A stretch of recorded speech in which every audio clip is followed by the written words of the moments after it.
চট্টগ্রামের কর্ণফুলী নদীতে চোরাইভাবে পাচারকালে ৪,০০০ litre diesel সহ ৯ চোরা কারবারিকে আটক করেছে কোস্টগার্ড। রবিবার রাতে কোস্টগার্ড মিডিয়া কর্মকর্তা লেফটেন্যান্ট কমান্ডার সাব্বির আলম সুজন এ তথ্য নিশ্চিত করেন।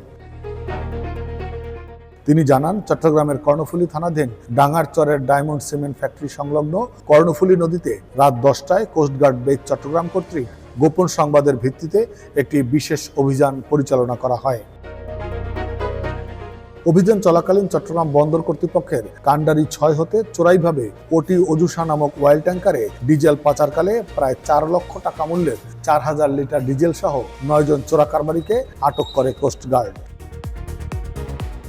পরবর্তীতে জব্দকৃত ডিজেল চট্টগ্রাম বন্দর কর্তৃপক্ষের নিকট হস্তান্তর করা হয়।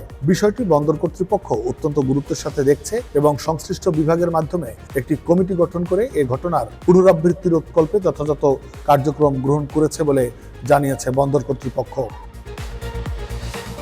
তিনি আরও জানান, অবৈধভাবে তেল মজুদ চোরাচালান প্রতিরোধে কোস্টগার্ড ভবিষ্যতেও এ ধরনের অভিযান অব্যাহত রাখবে। Desk report, next Bangladesh 24।